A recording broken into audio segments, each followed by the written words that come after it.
Hi, it's Katrina. When you think of the oldest great civilizations, you probably think of Egypt or Sumer. But what if the first true capital city, the first great prehistoric kingdom, existed 6,000 years ago, right in East Asia? What if this entire society was so powerful it was systematically erased from the record? Today we're diving into the staggering discovery of the Dawenku culture's mega-tomb, a royal burial so lavish it proves a massive kingdom thrived 1,000 years before conventional history began. But the jade, the massive scale, and the sheer wealth all take a backseat to one chilling fact: the king's body was stolen. This wasn't a robbery for treasure. This was the first political coup in history. We are going inside the tomb that is rewriting the timeline of human civilization. The king without a body. There are few more things more suspicious than a royal tomb filled with treasure but missing the actual body. That's exactly what archaeologists just found in Henan province in China. A newly excavated megatomb from the Neolithic Dawenku culture has turned out to be less of a final resting place and more of a historic crime scene. Discovered just recently at the Wangzhuang ruins, tomb M27 is now being hailed as the lavish burial of a prehistoric monarch, likely a mighty king. The crime scene angle is that the king's body mysteriously vanished, likely becoming the victim of an ancient act of vengeance. This story's got it all: missing kings, revenge, looted bones, broken grave goods. And to top it off, the discovery of tomb M27 is forcing experts to rethink the scale, complexity, and geopolitical significance of one of East Asia's most enigmatic Neolithic cultures. It may even mark the first concrete evidence of a true prehistoric capital city, one that thrived 6,000 years ago. That was long before the Xia or Shang dynasties laid down China's historical foundations. Heck, it was long before prehistoric people built Stonehenge. Never before have scientists found a prehistoric kingdom of this magnitude. It's changing history. Let me start with the numbers because they are jaw-dropping by Neolithic standards. Tomb M27 measures over 15 feet long and nearly 12 feet across, comparable to the dimensions of early dynastic tombs a millennium later. But the shocker lies inside the double-layered coffin, where archaeologists found over 350 grave goods. Among the treasures were nearly 200 jade artifacts, things like rings, tubes, pendants, and tools. Jade is pretty sweet, but the coffin was also packed full of polished bone instruments, rows of pig mandibles, and ceramics so refined they could be mistaken for early Bronze Age heirlooms. It's a loot list fit for a king, and that's exactly the problem. There's no king in the coffin. The body is conspicuously absent. Aside from a few toe bones and signs of violent desecration, the tomb was obviously attacked, and the king was kidnapped. But by whom? If it had been tomb raiders, they would have stolen the artifacts, right? Instead, the jade items were deliberately shattered. Ceremonial vessels were smashed. The king's skeleton may have even been smashed. The tomb appears to have been raided almost immediately after construction, not for profit, but as an unmistakable political statement. Someone wanted to erase this king from memory and nearly succeeded. And remember, this was 6,000 years ago, before human civilization supposedly existed in China. Clearly, civilization existed. Time to meet the Dawenku culture, circa 4,000 to 2,600 BC. They have long been considered one of the foundational Neolithic civilizations of eastern China. They are typically described in polite academic shorthand as complex chiefdoms, best known for their exquisite pottery, burial rites, and early social stratification. But the tomb M27 site demands a serious upgrade in status. This isn't an ordinary settlement, declared excavation leader Zhu Guanghua. This was a capital. And he's right. M27 is one tomb in a larger archaeological site that may have served as the first capital city ever built. The presence of 45 richly appointed tombs in close proximity, with M27 as the centerpiece, suggests this was a political hub. Just think of the scale of the labor required to build these burial structures, or the hundreds of luxury goods that had to be crafted to put into the tomb. And consider the imported exotic materials from across the Yangtze and Yellow River basins. Complicated construction projects, long-distance trade, and a complex hierarchy are not things you usually found in prehistory. This all implies a well-organized, hierarchical society with regional control and long-distance trading partners. Which means the Dawenku culture was ahead of the curve by a lot. They were ahead of the Greeks, the Sumerians, the Egyptians. I mean, Egypt didn't even exist yet as a nation. Even more compelling is the diversity of the artifacts. Some jades appear to come from Liaoning or the lower Yangtze. Certain ceramics boast the style of the Central Plains. Meanwhile, animal bones, including the delicate incisors of water deer, suggest ritual customs unique to this specific community. According to Li Shenwei, deputy director at the Chinese Academy of Social Sciences Institute of Ancient History, the Wangzhuang site where tomb M27 was found offers rare, tangible evidence of prehistoric cultural fusion. And not the kind of fusion where you get sushi tacos. Shenwei emphasized that this kingdom probably played a pivotal role in shaping regional ritual traditions and political alliances. In other words, this might be exactly where Chinese culture began. It had to start somewhere, right? And 6,000 years ago, in the world's first capital, is as good a place as any. Tomb M27 also reveals the dark flip side of a growing prehistoric culture. Progress does not usually come without bloodshed and violence.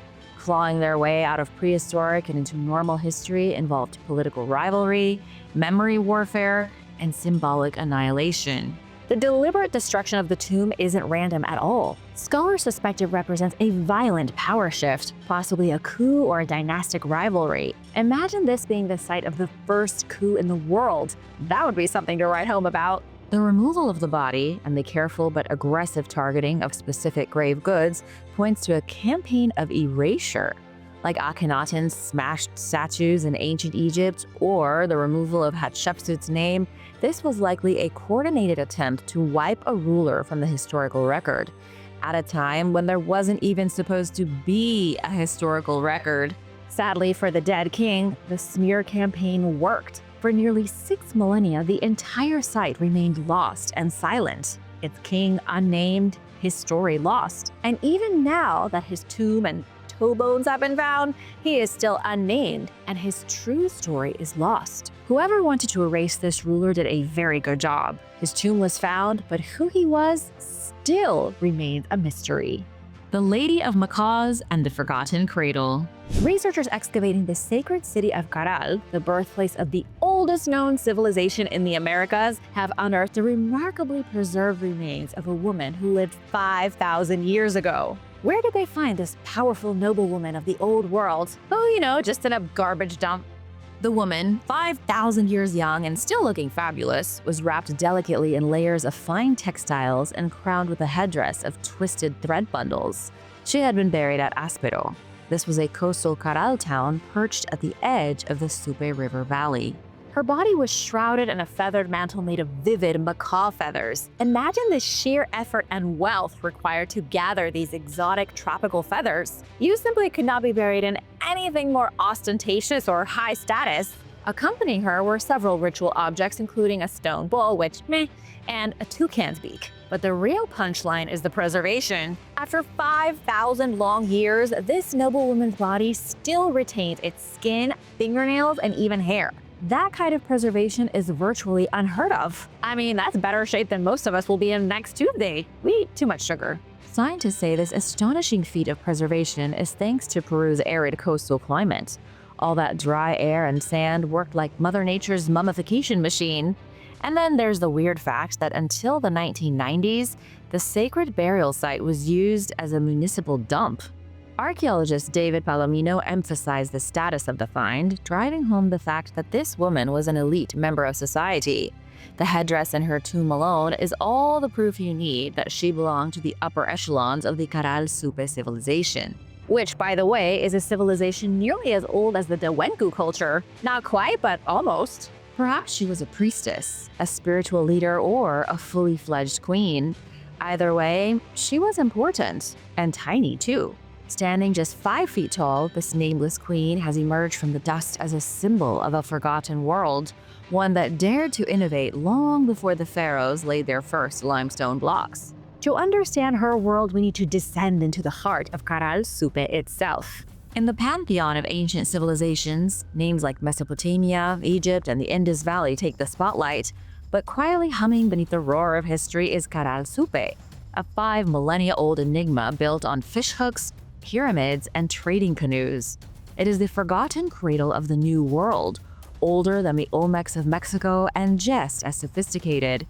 Founded around 3000 BC and flourishing for over 1,000 years, Cradle is the oldest known civilization in the Americas, and one of only 6 recognized cradles of civilization worldwide. But make no mistake, Cradle was the odd man out. While other ancient societies flourished in fertile river valleys with sprawling fields of wheat and barley, Cradle had sardines. They had anchovies, seaweed, shellfish, and lots of barnacles. The Supe Valley civilization survived and thrived because of the ocean. Aspero, where our noblewoman was found, was one of several coastal fishing settlements that helped spark Cradle's inland urban bloom. Even though they started on the coast, it wasn't long before they began spreading inward. The maritime pioneers of Aspero traded salted fish and seabird products for inland-grown cotton, gourds, and medicinal plants. The resulting economic symbiosis was unlike anything seen in Egypt or Mesopotamia, where everything was pretty much the same. The Egyptians had sand and whatever the Nile gave them.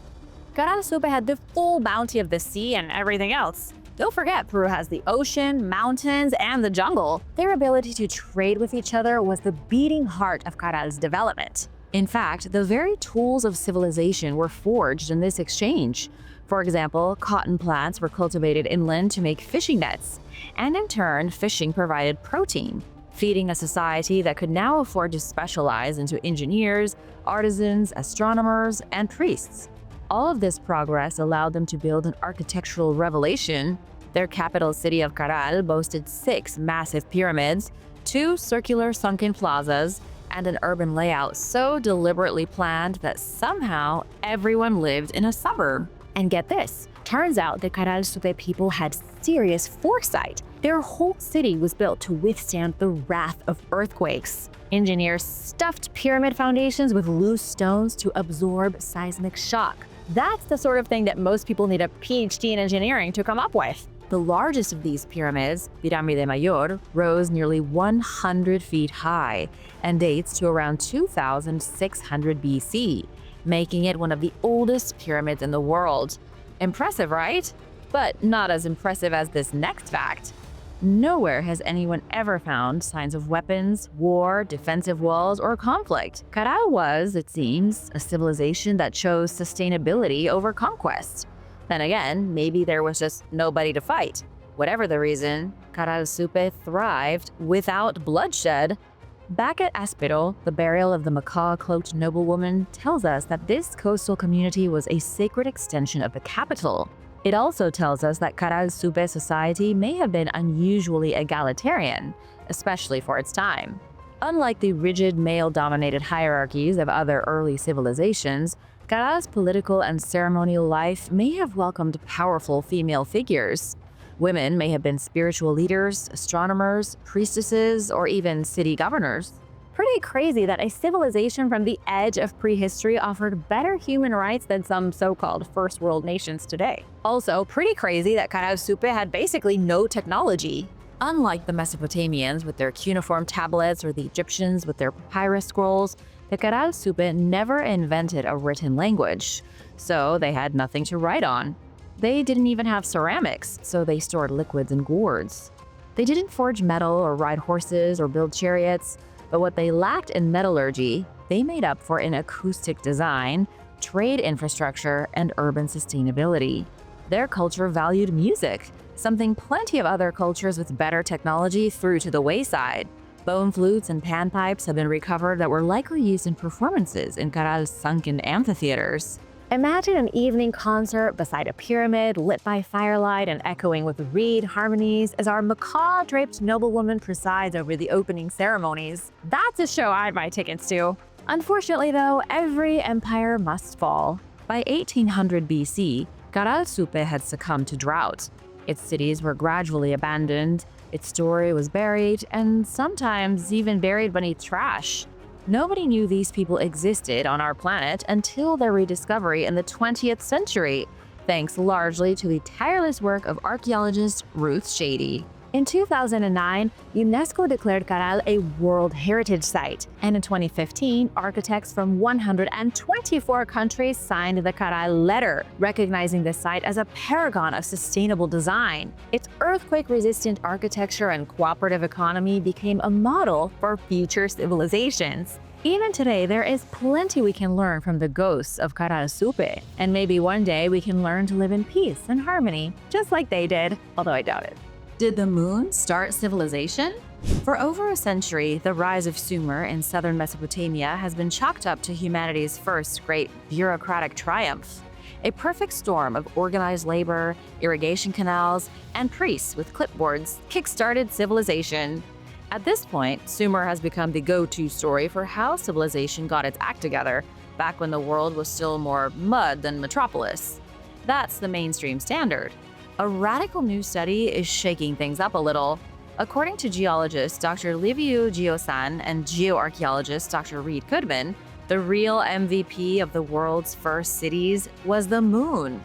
The idea is that rather than political hierarchy or water engineers kickstarting society, it was the tides, as in the lunar-fueled oceanic rhythm usually associated with crabs in poetry.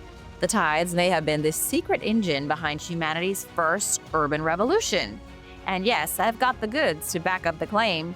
This isn't some fringe Atlantis-style fantasy. It's based on sediment cores, satellite imaging, and analysis of the ancient landscape. Basically, scientists think the sea was doing the farming long before humans ever picked up a pitchfork. To understand, I have to rewind to about 6,000 years ago, the same time the Neolithic Dawenku culture arrived and a wee bit before Cradle Supe. In Mesopotamia, this was the Uruk period. It was when the first cities like Uruk, Eridu, and Lagash started rising from the Mesopotamian marshes. Conventional wisdom said these cities bloomed after people developed irrigation systems to control the seasonal floods of the Tigris and Euphrates. The problem has been, for years, that no one could actually find those irrigation systems. So here you've got scientists saying that irrigation was what kick-started civilization. But then they find no evidence of irrigation. And upon closer scrutiny, the whole idea starts to fall apart. The archaeological record shows booming urban centers even before the emergence of canal engineering on a large scale. That means the evidence proves civilization started before irrigation.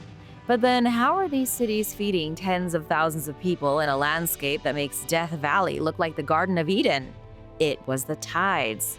6,000 years ago, the Persian Gulf reached much farther inland than it does today, creating an expansive tidal estuary. This estuary, formed where river water met the sea, acted as a self-irrigating, self-draining, salt-flushing, groundwater replenishing miracle machine. Twice a day, the tides rhythmically flooded and flushed the plains, nourishing the soil like a fertility goddess come to life. It was the most reliable agricultural system in the ancient world, and no one had to dig a trench. All the debating, the arguing, the finger-pointing, and turns out early human civilization was fed by the moon. Without those tides, they'd never have grown enough crops to sustain a kingdom. To test this wild idea, the researchers extracted a 75-foot core of mud from the ancient Sumerian city of Lagash. Think of it as a time capsule of environmental history where every layer is a diary entry written in silt and shell. What they found was direct evidence of tidal interference. Beneath the city lay marine sediments overlain by freshwater river deposits, a clear signature of a once thriving tidal ecosystem. Their reconstruction shows that between 7,000 and 6,000 years ago, Sumer was essentially a coastal wetland kingdom. The land, in league with the moon, delivered abundant harvests with zero bureaucracy required. So instead of thousands of workers coming together to build irrigation channels and bring greenery to the desert, it was the moon. The moon did it for them, and they sat back and reaped the rewards. But as I'm sure you know, nothing stays easy forever. As sediment from the Tigris and Euphrates piled up, the delta advanced. The coast moved farther from the cities. The tides that had once reached into the heart of Sumer began to recede, and with them went the free lunch. Suddenly, if you wanted crops, you had to work for them. You had to build canals, you had to maintain levees, You had to organize labor, invent accounting systems, codify laws, and pray your neighbors didn't cut your water supply in a dry season. But this was another first for civilization. The going was easy, life was trivial, and then hardship came. Civilization in Mesopotamia went from enjoying a Garden of Eden to becoming slaves to a bureaucratic machine. The tablets, the tax collectors, the divine kings with the plumbing systems, the need to work for food changed everything. And now, thousands of years later, we are still working to eat. Our technology has gotten better, there's no doubt about it. But our lives are still essentially the same as they were in Mesopotamia. Work for money, use money to buy food, eat the food, rinse and repeat. And now we're going to get biblical for just 2 seconds. Some have suggested the original Mesopotamia before the marshlands dried up was the real Garden of Eden. The story in the Bible might be a reimagining of how Eden was taken away and people were forced to go and fend for themselves. And here's another biblical connection you just can't ignore. The Sumerians had a flood myth just like the one in the Bible, but written significantly earlier.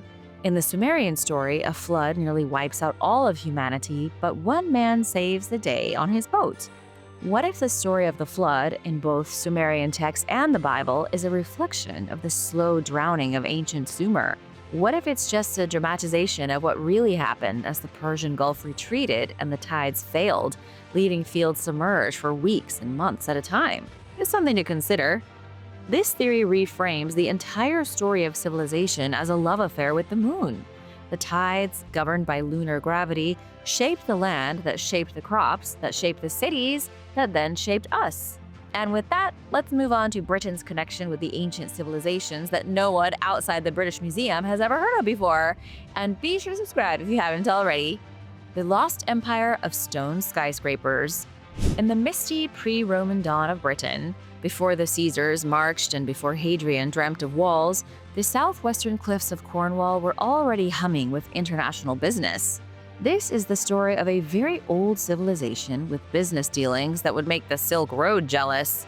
British tin was being sent from Cornwall to distant parts of the globe. At the heart of this ancient tin trading empire was a mysterious Mediterranean island known as Sardinia. While it's home to the Italians today, it used to be home to the Nuragic civilization. The Nuragic people built stone towers the size of castles, brewed wine from wild grapes, and acted as middlemen connecting prehistoric Britain to the broader Bronze Age world. They were doing it in ways that are just beginning to emerge from the archaeological fog. But first, a chemistry lesson. To make bronze, the most coveted material of the Bronze Age, you needed copper and tin. Copper plus tin equaled bronze. Sardinia had copper in spades, but no tin. That rare ingredient had to come from very far away. Enter Cornwall, one of the richest tin-producing regions in ancient Europe. 3,300 years ago, an unlikely but economically viable partnership was forged. The copper-rich islanders of Sardinia shook hands with the tin-rich tribes of Britain. Recent metallurgical analysis shows that Cornish tin traveled thousands of miles from the storm-battered cliffs of southwestern England to ports in Israel, Turkey, and Cyprus. The shocking part is that the British tribes weren't the ones making the trip. The most likely middlemen were the Sardinian traders, whose reach stretched from the British Isles to the Middle East. So the extremely mysterious Nuragic people bought the tin, used as much as they needed, and then sold the rest to distant lands. This wasn't just trade, it was civilizational scaffolding. Sardinia's Nuragic culture is like something from a fantasy novel that archaeologists accidentally uncovered. Between 1800 and 500 BC, they constructed over 10,000 colossal stone towers known as nuraghi.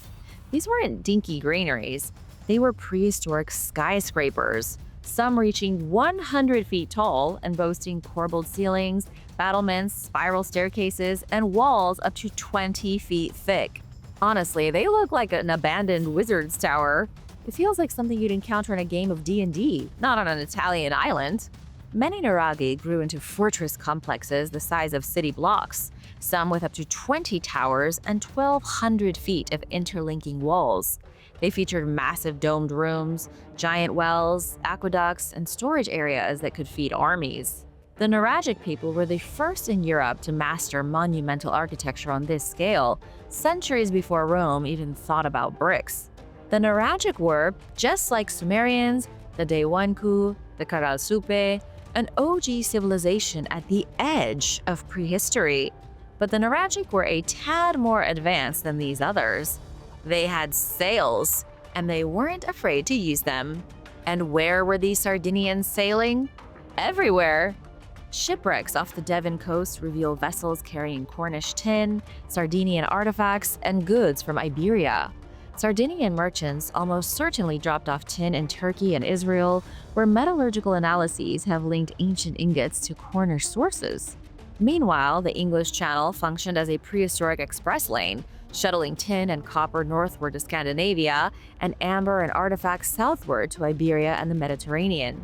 St. Michael's Mount, a myth-soaked tidal island off Cornwall, may have been a central trading port more than 3 millennia ago. The Nuragic civilization was so focused on trade that it seems they may have established colonies in Cyprus, Sicily, and possibly even northern Israel, where Nuragic pottery and architecture have turned up. This was a 2-for-1, guys. There was a nameless, mysterious civilization providing the tin in England, and there was the Nuragic civilization selling the tin to everyone under the sun.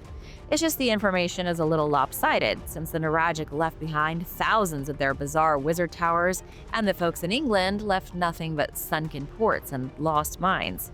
Dr. Serena Sabatini, an archaeologist at the University of Gothenburg, said that Sardinia was the central node in a Bronze Age web stretching from Denmark to Israel.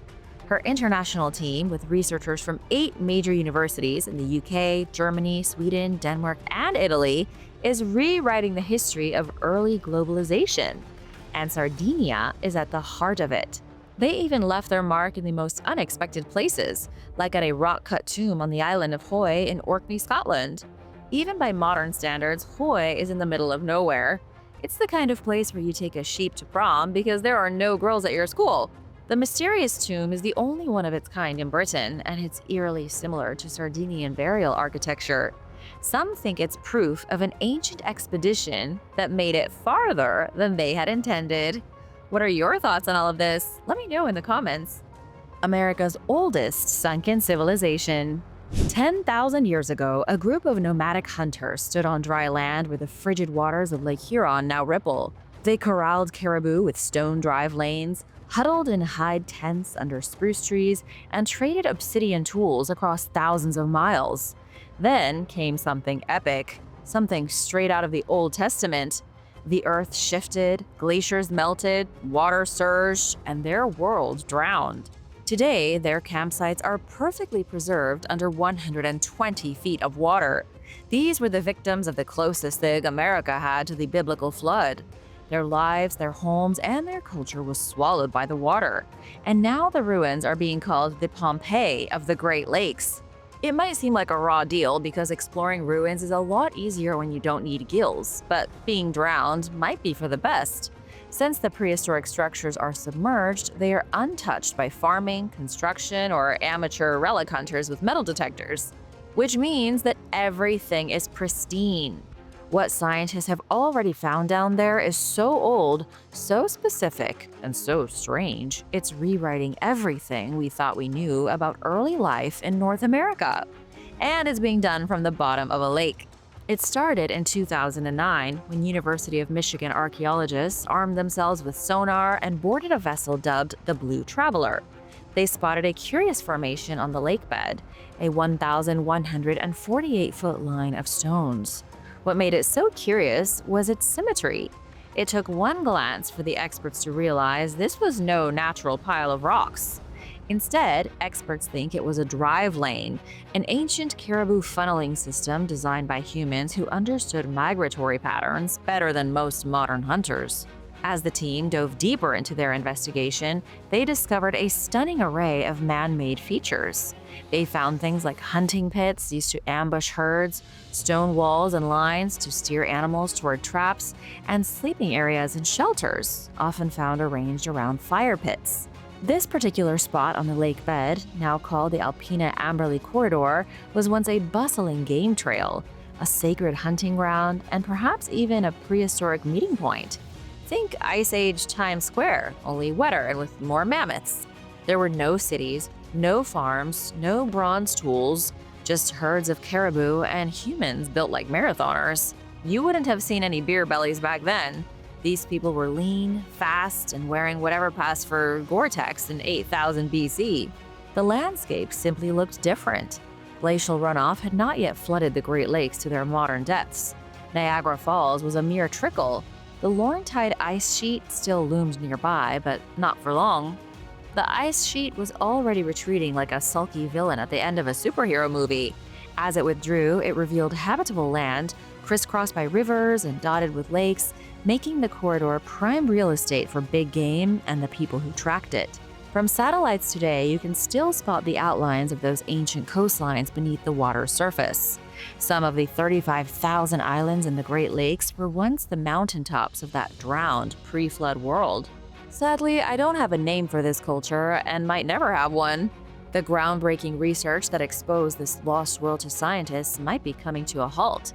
Funding for the Lake Huron project is drying up, despite its global importance in uncovering the truth of human origins. The government is not interested in funding the research, and so this might be the last time you hear about the prehistoric Lake Huron culture. It's like discovering Atlantis and then saying, nah, we'll circle back after the fiscal quarter closes. You can't just circle back to this stuff. That's not how archaeology works. So for now, questions that could be answered will remain hanging in the murky depths. Like, how did these nomads interact with people thousands of miles away? Why do their artifacts differ so radically from land-based communities?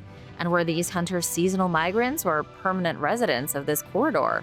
Unless funding returns, we'll never know. The drive lanes will remain quiet, the tools will sit untouched, and the whispers of a 10,000-year-old civilization will stay trapped beneath 120 feet of frigid water. So maybe, just maybe, the real tragedy isn't that this world was lost beneath Lake Huron when it was. The tragedy is that we are letting it stay buried. Because if we don't protect our oldest stories, who will remember us 10,000 years from now? Thanks for watching! If you had to choose a cradle of civilization to live in, where would you choose? Mesopotamia, Egypt, South America, China? Let me know in the comments. Be sure to hit that subscribe button and check out our membership program, and I'll see you tomorrow. Bye!